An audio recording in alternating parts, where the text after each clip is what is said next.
Hello students, I am Adarsh Tiwari and welcome to Step Up Academy where you learn today and lead tomorrow.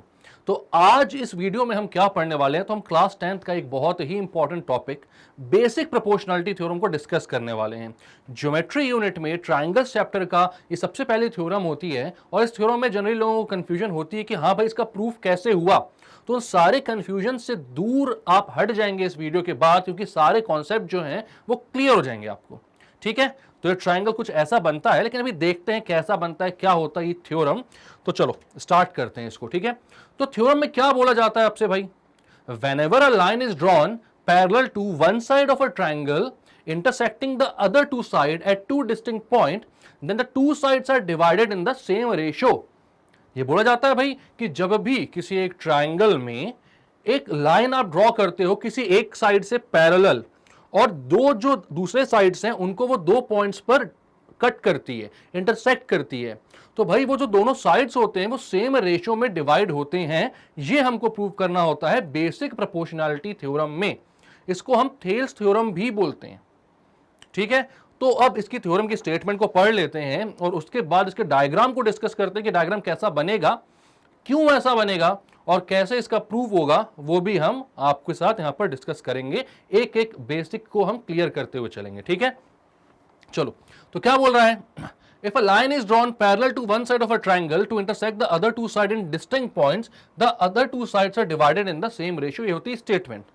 तो अब ये statement को हम कैसे represent करें भाई, तो हम सबसे पहले डायग्राम में एक ट्राइंगल बनाते हैं।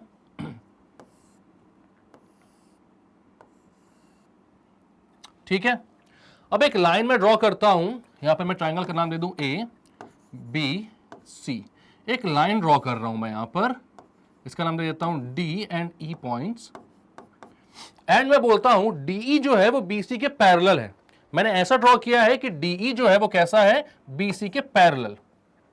तो यहां पर क्या बोलना चाह रहे हैं, तो यहां पर बोल रहे हैं जब भी मैं एक लाइन किसी एक साइड के पैरेलल ड्रॉ करूंगा किसी ट्राइंगल में, तो जो दो साइड्स, दूसरे जो दो साइड्स हैं उनको इक्वल रेशियो में डिवाइड करेगी। इक्वल रेशियो में डिवाइड करेगी का मतलब क्या है, यहां पर आपको जो टू प्रूव वाली चीज है, जो चीज आपको प्रूव करनी है वो एक्चुअली क्या है, AD upon DB is equals to AE upon EC होगा।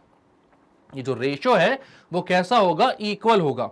मतलब पैरेलल लाइन जो है वो दो साइड्स को इक्वल रेशियो में डिवाइड कर रही है। ठीक है, तो क्या हो जाएगा, AD upon DB is equals to AE upon EC। ये हमें प्रूव करना है। एक्चुअली थ्योरम ये बोल रही है, बट क्योंकि हम इस थ्योरम को प्रूव करने वाले हैं यहां पर, इसलिए यहां पर टू प्रूव की चीज मैंने क्या लिख दी है, AD upon DB is equals to AE upon EC। ठीक है, थ्योरम ये बोल रही है, मतलब ये डायरेक्ट स्टेटमेंट है। एक बार प्रूव करने के बाद किसी भी क्वेश्चन में आप इस चीज को डायरेक्टली अप्लाई कर सकते हो, बिकॉज थ्योरम का स्टेटमेंट ही यही है। ठीक है, तो क्या किया अभी तक, शुरुआत से देखो। ABC एक ट्राइंगल है, BC लाइन के पैरेलल आपने एक लाइन ड्रॉ कर दी DE। ठीक है, और अब AD और DB का जो रेशियो है वो AE और EC के रेशियो से इक्वल हो जाएगा। तो कैसे होगा ये इक्वल, इसको इक्वल प्रूव करने के लिए आपको कुछ लाइंस यहां पर ड्रॉ करनी पड़ेंगी। ठीक है, और वो क्यों करनी पड़ेंगी मैं बताता हूं आपको। सबसे पहले देखो कौन सी लाइंस ड्रॉ करनी है। तो आपने क्या किया, B और E को ज्वाइन कर दिया, उसके बाद D और C को ज्वाइन कर दिया, उसके बाद एक AD पर परपेंडिकुलर खींचा फ्रॉम E, उसके बाद एक AE पर परपेंडिकुलर खींचा फ्रॉम D। इनका नाम दे दिया आपने P एंड Q। आपकी जो मर्जी वो नाम दे दो, कोई फर्क नहीं पड़ता है। ठीक है, तो अब ये क्यों किया हमने, बिकॉज हमें यहां पर कुछ ट्राइंगल्स बनाने थे। कौन कौन से ट्राइंगल, तो एक ट्राइंगल DBE बनाना था, एक ट्राइंगल DCE बनाना था।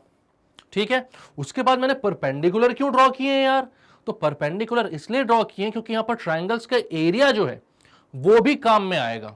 ट्राइंगल का एरिया भी काम में आएगा। और अगर मैं बोलूं आपसे BDE का एरिया क्या होगा, अगर आपसे पूछूं कि ट्राइंगल BDE का एरिया क्या होगा, तो आपको पता है किसी भी ट्राइंगल का जो एरिया है वो होता है half into base into height. ठीक है, एरिया ऑफ ट्राइंगल क्या होता है, तो वो होता है half into base into height. अब अगर आपसे मैं बोलता एरिया ऑफ ट्राइंगल ADE क्या होगा, चलो सबसे पहले मैं बोलता हूं एरिया ऑफ ट्राइंगल ADE। तो तो याद रखना यहां पर थोड़ी सी चीजें आपको यहां पर दिमाग में रखनी है। एडीई जो है उसका एरिया आपको 2 बार निकालना है, ठीक है। एक बार एडी को बेस लेकर चलना है और दूसरी बार एई को बेस लेकर चलना है, ठीक है। याद रखना अगर एडी बेस होगा तो परपेंडिकुलर कौन सा हो जाएगा, परपेंडिकुलर ईपी हो जाएगा। देखो अगर आप एडी को बेस बोल रहे हो, ये एडी बेस है, तो तीसरा पॉइंट ई जो है वहां से एडी पर परपेंडिकुलर ड्रॉ हो जाएगा और ईपी आपका परपेंडिकुलर हो जाएगा, ठीक है। और अगर मैं एई बेस बोलूंगा तो डी क्यू परपेंडिकुलर हो जाएगा। बात समझ में आ रही है? अगर मैं एई बेस बोलूंगा तो डी क्यू परपेंडिकुलर हो जाएगा, लेकिन ट्राइंगल तो सेम है ना, ट्राइंगल तो वही है। कौन सा ट्राइंगल है? ट्राइंगल एडीई है। अब उसका एरिया मैं चाहे बोलूं भाई एडी को बेस लेकर, चाहे मैं निकालूं एई को बेस लेकर, दोनों ही तरीकों से जो एरिया है वो तो सेम ही आएगा, ठीक है। तो क्या करना है, स्टेप्स को देखते जाओ, बस अभी थोड़ा सा समझते चलो इसको यहां पर, ठीक है। मैंने क्या बोला, एरिया ऑफ ट्राइंगल एडीई निकालना है टेकिंग एडी एज बेस, ठीक है। सबसे पहले मैं लिख देता हूं यहां पर एडी जो है वो बेस है। तो एडी को बेस ले लिया तो एरिया ऑफ ट्राइंगल क्या हो जाएगा, तो एरिया ऑफ ट्राइंगल हो जाएगा हाफ इनटू इसका बेस क्या है भाई, परपेंडिकुलर इनटू हाइपोटेनस होता है, हाफ बेस इनटू हाइट होता है, ये मान लो आप, ठीक है। सॉरी, परपेंडिकुलर इनटू हाइपोटेनस नहीं, हाफ बेस इनटू हाइट होता है ये। तो क्या हो जाएगा यहां पर भाई, हाफ बेस कितना है, base is AD into height कितनी, हाइट इज ईपी। तो यहां पर आपने बोल दिया हाफ एडी इंटू ईपी। ये हो गया एरिया ऑफ ट्राइंगल एडीई, जहां पर एडी को आपने बेस ले लिया है, ठीक है। अब आप क्या बोलते हो, एरिया ऑफ ट्राइंगल डीबीई की अगर मैं बात करूंगा, एरिया ऑफ ट्राइंगल डीबीई की, एरिया ऑफ ट्राइंगल डीबीई, तो आप बता सकते हो डीबीई का एरिया क्या होगा। तो डीबीई का बेस अगर मैं डीबी लेता हूं तो इसकी हाइट क्या होगी, हाइट क्या होगी इसकी, तो हाइट ईपी बोल सकता हूं। अब देखो ऑफलाइन कोचिंग में यह बात बहुत अच्छे से क्लियर होती है कि लोगों को यहां पर यह डाउट होता है कि यार अगर डीबीई की बात कर रहे हो तो हाइट ईपी कैसे हो गई, ईपी हाइट जो है वो तो इस ट्राइंगल में आ ही नहीं रही है। तो जरूरी नहीं है कि जो आपका परपेंडिकुलर है वो पूरा का पूरा उस ट्राइंगल के अंदर ही आए। अगर आपका ट्राइंगल जो है वो ऑब्ट्यूज एंगल ट्राइंगल है, कुछ इस तरीके से बनने वाला जो ट्राइंगल है, तो इसके जो परपेंडिकुलर है उसका जो पॉइंट होगा वो बाहर लाई करेगा। तो यहां पर जो आपका ट्राइंगल बन रहा है वो कुछ इसी तरीके का है। यहां पर डी है, यहां पर आपका ई है, ये बी है, और ईपी जो है वो परपेंडिकुलर है जो कि ट्राइंगल के बाहर दिख रहा है, तो ये पी पॉइंट है। तो इसको इस तरीके से बना सकते हो। भाई परपेंडिकुलर क्या होता है, तो shortest distance from the base, base से जो भी शॉर्टेस्ट डिस्टेंस है ई एज की, ई पॉइंट की, सॉरी, तो भाई जो आपका बेस है पीडी उसको आप एक्सटेंड कर लो आगे तक, और वहां से शॉर्टेस्ट डिस्टेंस जब भी बात करोगे आप तो वो क्या होगी, वो परपेंडिकुलर डिस्टेंस ही होगी। जहां पर भी आपकी शॉर्टेस्ट डिस्टेंस की बात आती है तो वो क्या होता है, परपेंडिकुलर डिस्टेंस। तो ईपी जो है वो क्या हो गया आपका, परपेंडिकुलर, ठीक है। तो आप यहां पर क्या बोलोगे, हाफ इनटू बेस कितना है, तो बेस है बीपी, बीडी या डीबी बोल दो, इनटू परपेंडिकुलर कितना है, ईपी, हाइट कितनी है, ईपी, इसको इक्वेशन 2 बोल दो, ठीक है।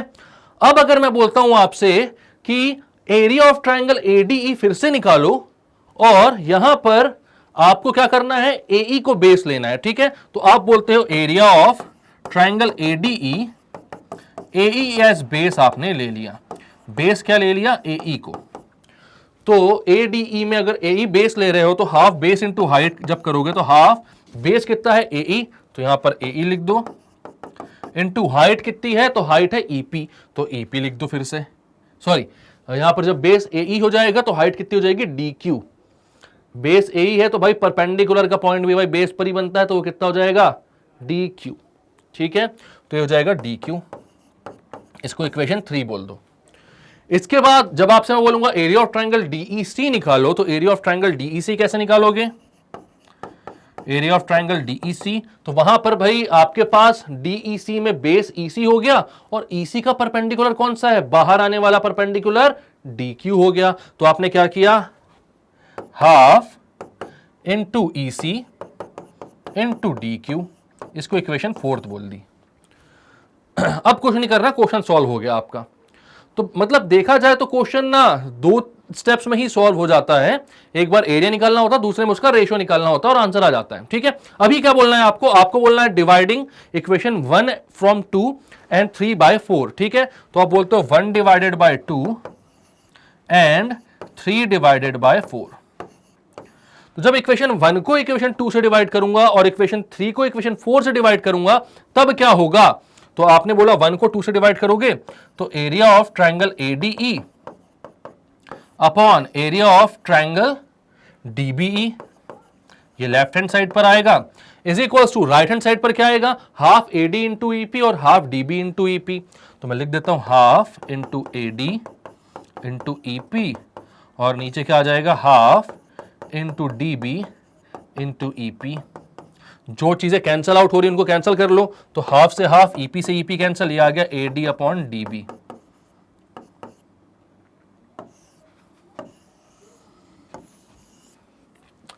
अब अगर मैं बोलूं यहां पर कि 2 और 3 और 4 को डिवाइड कर रहे हो आप, 3 इक्वेशन को 4 से डिवाइड कर रहे हो थर्ड को, तो लेफ्ट हैंड साइड पर क्या आएगा? लेफ्ट हैंड साइड पर आएगा area of triangle ADE upon area of triangle DEC। तो लिख दो area of triangle ADE upon area of triangle DEC।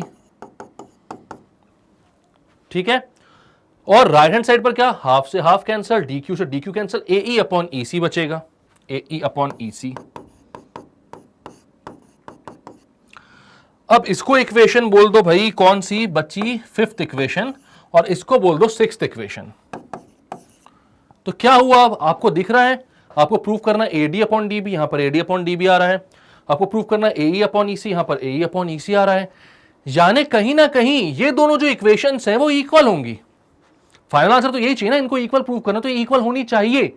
तो लेफ्ट हैंड साइड पर आप नजर डालते हो और देखते हो लेफ्ट हैंड साइड पर क्या दिख रहा है। तो लेफ्ट हैंड साइड पर आपको दिख रहा है area of triangle ADE ADE। ठीक है, चलो नीचे दिख रहा है area of triangle DBE, area of triangle DBE। बढ़िया बढ़िया। अब यहां पर लेफ्ट हैंड साइड पर ऊपर दिख रहा है एरिया ऑफ ट्रायंगल ADE। अरे यार ये तो बहुत अच्छा हो गया, क्यों? दोनों का न्यूमरेटर सेम हो गया है। अब बची बात सिर्फ डिनोमिनेटर को सेम करने की। अगर डिनोमिनेटर भी सेम हो गया तो हो गया काम हमारा, इक्वेशन हो गई इक्वल, प्रूव हो गया हमारा ये। ठीक है, तो देखो भाई न्यूमरेटर सेम हो चुका। अब देखो क्या एरिया ऑफ ट्रायंगल DB और DEC इक्वल है? Area of triangle DBE, area of triangle DEC, सारी चीजें यूज हो गई, लेकिन यहां पर हमें दिया गया है कि DE लाइन जो है वो पैरेलल है BC के। तो भाई जब सबसे जो बेस था थ्योरम का वो पैरेलल वाली लाइन ही थी, तो पैरेलल वाला पार्ट कहीं यूज क्यों नहीं हुआ? कहीं ना कहीं तो यूज होना चाहिए। भाई पैरेलल है लाइन, तब जाकर दोनों को सेम रेशियो में डिवाइड कर रही है, तो पैरेलल वाला रोल तो निकलेगा ना। तो जो फाइनल रोल है ना भाई, अब पैरेलल वाला जो कॉन्सेप्ट है वो एंट्री मारेगा और एकदम तोड़फोड़ मचा देगा। क्यों तोड़फोड़ मचा देगा? क्योंकि आपने यहां पर बोला कि ट्रायंगल DBE और ट्रायंगल DEC जो है वो दोनों between same parallel and on the same base DE हैं।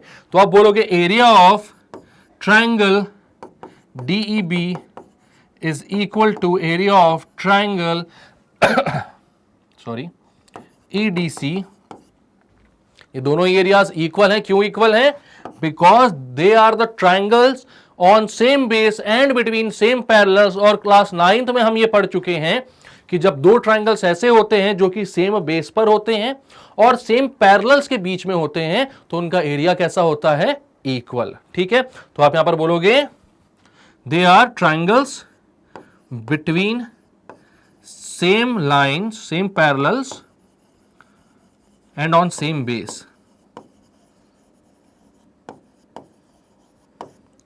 Therefore भाई जब दोनों ही इक्वल हो गए, लेफ्ट हैंड साइड वाले AD अपॉन DBE और AD अपॉन DEC दोनों इक्वल हो गए, तो राइट हैंड साइड वाले भी इक्वल होंगे। तो आप क्या बोलोगे? Therefore AD upon DB is equals to AE upon EC। Hence proved। ये कर लिया आपने प्रूव एक बार में, इसमें कोई दिक्कत कोई परेशानी नहीं है। क्लियर है बात? तो कैसे किया आपने ये प्रूव, एक बार देखते हैं। हमें क्या क्या दिया हुआ था? हमें दिया हुआ था कि भाई एक ट्रायंगल है ABC, उसमें किसी एक लाइन BC से एक दूसरी लाइन पैरेलल होकर जा रही है DE, और दोनों जो दूसरे साइड है उनको पॉइंट डी और ई पर कट कर रही है। तो एक्चुअल में क्या होगा, ऐसा बोला गया कि ये जो दोनों पॉइंट्स में कट कर रही है वो इक्वल रेशियो में डिवाइड कर रही होगी दोनों साइड्स को, मतलब AD अपॉन DB जो होगा वो AE अपॉन EC के इक्वल होगा। हमने क्या किया, हमने बोला चलो ठीक है, अगर ऐसा है तो यहां पर कुछ ट्राइंगल्स बना लेते हैं, ठीक। और क्या बनाना, सबसे पहले ट्राइंगल बनाना, ट्राइंगल DBE और ट्राइंगल DEC, एंड देन दो परपेंडिकुलर खींचते हैं EP और DQ, क्योंकि ट्राइंगल्स का एरिया निकालने में इन परपेंडिकुलर की बहुत ज्यादा जरूरत हमको पड़ने वाली है, ठीक है। हमने क्या किया, फिर ट्राइंगल ADE का एरिया निकाला, पहले भाई AD को बेस लिया तो EP हाइट हो गई, ठीक है। उसके बाद ट्राइंगल DBE का एरिया निकाला, आपका DB बेस है तो इसकी हाइट भी EP हो गई। फिर हमने ट्राइंगल ADE का एरिया एक और बार निकाला, इसमें बेस AE लिया तो DQ हाइट हो गई। और फिर हमने ट्राइंगल DEC का एरिया निकाला, इसमें बेस EC लिया तो भी DQ हाइट हो गई। फर्स्ट को सेकंड से और थर्ड को फोर्थ से इक्वेशंस को डिवाइड कर दिया, तो triangle area of triangle ADE upon area of triangle DBE is equals to AD upon DB आया, और area of triangle ADE upon area of triangle DEC is equals to AE upon EC आया। अब हमने बोला कि भाई दोनों के न्यूमरेटर सेम है, ऊपर यहां पर भी एरिया ऑफ ट्राइंगल ADE है, यहां पर भी एरिया ऑफ ट्राइंगल ADE है, डिनोमिनेटर्स भी अगर इक्वल हो जाएं तो हमारा क्वेश्चन सॉल्व हो जाएगा।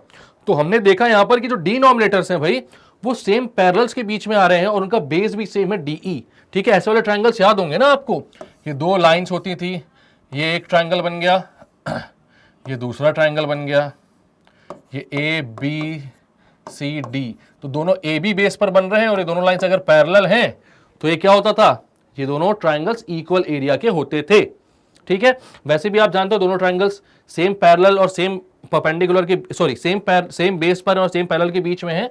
तो यहां से अगर मैं परपेंडिकुलर ड्रॉ करूं तो भाई ट्राइंगल DBE का एरिया जो होगा, यहां पर इसका नाम मैं दे देता हूं कुछ BQ और इसका नाम दे देता हूं CR, तो भाई यहां पर इसका हाइट BQ हो जाएगी और इसका बेस कितना है DE, तो half into BQ into DE हो जाएगा, और इसकी इस वाले ट्राइंगल का हो जाएगा ट्राइंगल DEC का half into CR into DE, दोनों का बेस सेम है। और क्योंकि दोनों की भाई पैरेलल लाइंस हैं तो इनके बीच की डिस्टेंस हमेशा सेम होगी, तो BQ और CR जो होंगे वो भी कैसे होंगे, इक्वल होंगे, ठीक है। ये बात हमेशा समझना, ये प्रूफ करके आपको देखने की दिखाने की जरूरत नहीं है। अगर किसी को डाउट आए ये मन में कि भाई सेम बेस पर और सेम पैरेलल के बीच में जो एरिया ट्राइंगल्स उनका एरिया इक्वल क्यों होता है, तो इसलिए होता है, वो प्रूव करके देख ले। तो क्लियर है ये बात, क्लियर हुआ ये क्वेश्चन आपको, क्वेश्चन नहीं मतलब कि थ्योरम आपको क्लियर हो गई है, तो कभी भी इसका प्रूव आए तो आपसे बन जाना चाहिए। अब एक बात और, इस थ्योरम के कुछ एक्सटेंशंस होते हैं उनको भी हम यहां पर देख लेते हैं, क्योंकि क्या होता है कि भाई क्वेश्चन सॉल्व करने में उनकी बहुत ज्यादा जरूरत पड़ जाती है। तो यहां पर पहला एक्सटेंशन क्या होता है, तो अगर मैंने यहां पर ट्राइंगल बनाया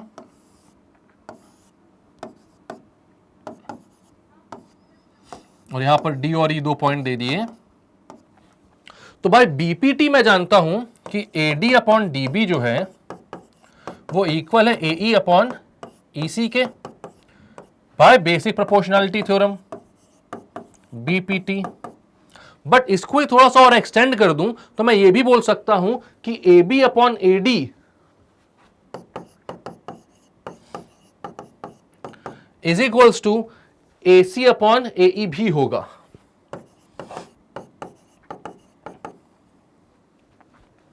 AB upon AD is equals to AC upon AE भी होगा। तो ये कैसे हो सकता है, तो यहां पर आपको मैं बोलता हूं इसको आप रेसिप्रोकल कर दो, इन दोनों को क्या कर दो, रेसिप्रोकल। इस वाले स्टेटमेंट से हम यहां तक पहुंच सकते हैं। यहां तक पहुंचने के लिए इसका प्रूफ मैं बता देता हूं, बाकी जब भी आप क्वेश्चन में इसको यूज करना चाहो बेझिझक कर सकते हो, और directly by extension of BPT या फिर सिर्फ BPT भी लिख दोगे तो भी चल जाएगा, बेसिक प्रोपोर्शनैलिटी थ्योरम। ये अंडरस्टूड है कि अगर ये आपने प्रूव कर दिया तो ये भी आप प्रूव कर लोगे, AB upon AD is equals to AC upon E। कैसे कर लोगे, इनका रेसिप्रोकल करो भाई, रेसिप्रोकल करो, ठीक है। इनका रेसिप्रोकल करो तो क्या हो जाएगा, DB upon AD is equals to EC upon AE। आप दोनों साइड 1 ऐड कर दो, कितना ऐड कर दो, 1, एडिंग 1 बोथ साइड, दोनों साइड 1 ऐड कर दोगे आप तो क्या मिलेगा आपको, तो यहां पर आप बोलोगे भाई DB upon AD plus 1 is equals to EC upon AE plus 1। LCM लेकर ऐड कर लेते हैं, तो ये क्या हो जाएगा, DB plus AD upon AD is equals to EC plus AE upon AE. अब देखो भाई, dB प्लस एडी कितना हो रहा है, dB में एडी जोड़ रहे हो तो ये पूरा का पूरा AB बन जा रहा है, तो ऊपर आ जाएगा AB, नीचे AD, और यहां पर EC plus AE, EC plus AE हो रहा तो पूरा कितना हो जा रहा है, AC, तो AC अपॉन AE। ये हो गया प्रूव आपका। आपने ऐड 1 किया तो ये आ गया, रेसिप्रोकल करने के बाद ऐड 1 किया। अब यहां पर सोचने वाली बात है, मेरे को कैसे पता चला कि रेसिप्रोकल किया होगा इन लोगों ने। तो भाई यहां पर देखो, AD upon DB is equal to AE upon EC given होता था। हमारे यहां पर जो प्रूव करना था आपको चीज, इसको मैं लिख देता हूं भाई, ये टू प्रूव है, ये TP है, TP कहीं पे भी बोलूंगा तो समझ जाना, टू प्रूव। तो जो प्रूव करने वाली चीज थी उसके डिनोमिनेटर में AD आ रहा है, डिनोमिनेटर में AE आ रहा है, यानी ऑब्वियस है ना कि ये दोनों कैसे हुए होंगे, रेसिप्रोकल। तभी तो ये AD और AE कहां पहुंच गए, नीचे पहुंच गए। ठीक है, तो ये चीज भी आप लोग लिख लो। इसके बाद मैं बोलता हूं अगर आपसे कि बिना रेसिप्रोकल किए भी तो हम ऐड 1 कर सकते हैं, बिना रेसिप्रोकल किए भी अगर आप 1 ऐड करते यहां पर तो क्या होता, तो दोनों को ऐड करके देख लो 1, तब क्या आएगा वो भी देख लेते हैं। Adding 1 both side,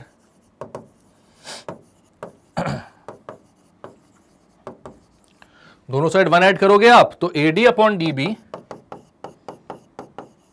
plus 1 is equals to AE upon EC plus 1, दोनों में ऐड कर दिया तो AD प्लस DB ऊपर आ जाएगा,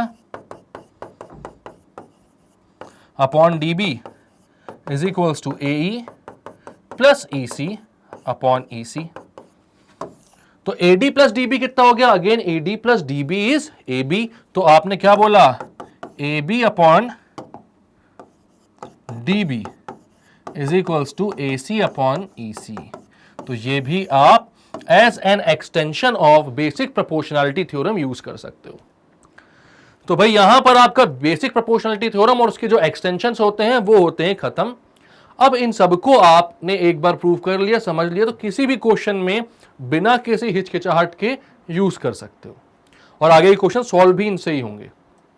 ठीक है, तो उन क्वेश्चंस को सॉल्व करने के लिए और भी अच्छे अच्छे वीडियोस देखने के लिए आपको क्या करना है, तो आपको मालूम है भाई कि हमारे चैनल स्टेप अप एकेडमी को आपको सब्सक्राइब करना है। हमारी वेबसाइट पर भी जा सकते हैं आप, वहां पर भी सारी चीजें आपको मिल जाएंगी। और अगर किसी भी कॉम्पिटिटिव एग्जाम की आपको प्रिपरेशन करनी है, जैसे कि होता है नीट, IIT, JEE या फिर TET या फिर किसी भी CUET, CLAT, सबके यहां पर सॉल्यूशंस आपको मिलेंगे।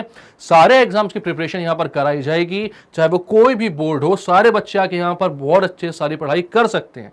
तो सब्सक्राइब कीजिए हमारे चैनल को, लाइक कीजिए इस वीडियो को और शेयर कीजिए अपने सारे फ्रेंड्स एंड रिलेटिव के साथ। मिलेंगे नेक्स्ट वीडियो में, जहां पर एक और इंटरेस्टिंग टॉपिक मैं लेकर आऊंगा आपके लिए। तब तक के लिए bye bye and take care.